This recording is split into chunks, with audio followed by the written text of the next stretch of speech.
Namaste all. Today I am going to discuss about one important topic, which is intercostal drainage or water seal drainage. What is a chest tube or an intercostal drainage? A chest tube is a catheter inserted through the thorax to remove air and fluids from the pleural space, or to prevent air or fluid from re-entering the pleural space, or to re-establish normal intrapleural and intrapulmonic pressures. So this is how the diagram of a chest tube looks like. So there will be a tube which is inserted into the pleural space, and there will be a drainage container to drain the say air or drainage from the pleural space. The main indications for putting a chest drainage is pneumothorax, hemothorax or pleural effusion. The purpose of putting a chest tube is remove fluid or air as promptly as possible, prevent drained air and fluid from returning to the pleural space, and to restore a negative pressure in the pleural space to re-expand the lungs. So these are the three major purposes of chest tube placement. That is, remove fluid and air, or to prevent drained air and fluid to re-entering into the pleural space, and to create a negative pressure inside the pleural space. So we are using different types of chest drainage system. The most common used drainage systems include one bottle or single bottle system, two bottle system or three bottle system. So the most commonly used is one bottle system. We will see what is one bottle or single bottle system. The simplest closed drainage system in the single chamber unit. The chamber serves as a fluid collector and a water seal. During normal respiration, the fluid in the chamber ascends with inspiration and descends with expiration. This is used for a smaller amounts of drainage such as in emphysema. So this is used mainly for a smaller amount of drainage is there. Then we prefer one bottle or single bottle system. So this is how the diagram of a single bottle system looks like. So there will be a tube from the patient, there will be underwater seal bottle, and there will be a space where to atmosphere or to the suction it is connected. Two bottle system. The use of two chambers permits any fluid to flow into the collection chamber as air flows into the water seal chamber. Fluctuations in the water seal tube are anticipated. Two chambers will allow for more accurate measurement of chest drainage and are used when larger amount of drainage are expected. I think you mostly must have seen for post CABG patients, we prefer two bottle system. Some of the surgeons, they prefer two bottle system wherein the amount of drainage is higher. So then that time this preference will be given to two bottle system. So this is how the diagram of a two bottle looks like. So underwater seal bottle will be there. There will be a trap bottles from the patient, and the other bottle will be connected to atmosphere or to the suction. Now precautions to be taken for a patient with chest tube. So as nurses, this part is very important. The insertion part will be done by the surgeon or by the doctors, but the care of chest drainage is the nursing care which comes very important. Then keep a chest tube system closed and below the chest level. Even if we are mobilizing the patient, make sure that the system is below the chest level and it is closed. There should not be an open end for the chest system. The tube should be secured to the chest wall. So always it should be secured. There will be a suturing present or maybe a strict adherence. So adhesives will be used. So that should be always secured to the chest wall. Watch for slow, steady bubbling in the suction control chamber and to keep it filled with sterile water at the prescribed level. So always you watch for slow and steady bubbling in the suction control. You must have seen that. So, and it should be always filled with sterile water at the prescribed level.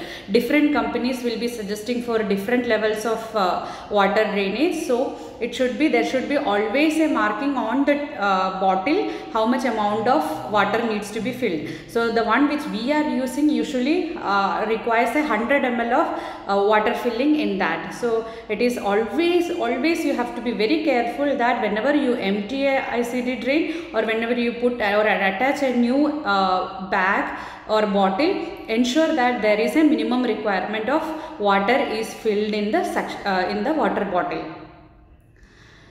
Make sure that the water seal chamber is filled to the manufacturer's specified level and watch for tidling of the fluid level to ensure that the chest tube and system are working. So that is how, if there is that movement of the chest tube and the water, then we can ensure that there is movement, the entire chest drainage system is working properly. If there is no movement, there is something missing in the system. Make sure connections are tight and taped. Report any unexpected cloudy or bloody drainage. So any kind of observations needs to be noted immediately. A constant or intermittent bubbling in the water seal chamber indicates a leak in the drainage system and the healthcare provider must be notified. So any kind of whether it is a continuous bubbling or an intermittent bubbling, there should be some leakage and maybe some kind of air or fluid must be leaking. So that needs to be immediately informed, reported, and action needs to be taken. Mark the level on the outside of the collection chambers every shift. Do not let the tubing kink or loop, and ideally it should be lie horizontally across the bed or chair before dropping vertically into the drainage device. So make sure that it is always patent. If a kinking or if there is a loop, then there is chances that there will be a blockage. So make sure that there is no kinking of the tube or a loop in the tube.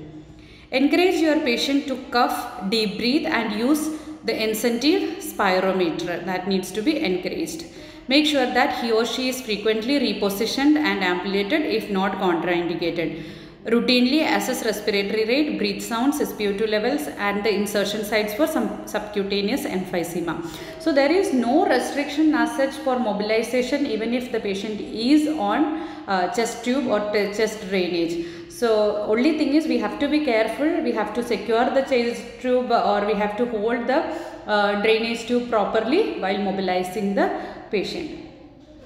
Clamping a chest tube is contraindicated when ambulating or transporting a patient. Clamping can result in a tension pneumothorax. So only when there is an advice to remove or empty the suction bottle, we are advised to clamp it. Otherwise, during mobilization, it is not allowed to clamp the suction catheter. Handle the chest drainage unit carefully and maintain the drainage device below the patient's chest. So that we have seen itself. So again and again we are stressing that needs to be always below the chest level of the patient. If the tubing disconnects from so suppose if there is an accidental disconnection of the tube, then what needs to be done immediately? Seal off the insertion site, very important. You have to cover the site using a tight adhesive. You can use dry sterile dressing or petroleum gauze dressing. It should be, make sure that you are using aseptic precautions, otherwise it will directly get infection.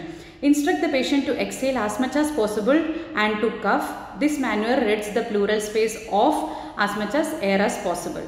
Temporarily re-establish a water seal by immersing the open end of the chest tube into a container of sterile water. Don't let the tip of the tube to be open. At least give a temporary water seal by putting that end of the tube into a bowl of clean sterile water.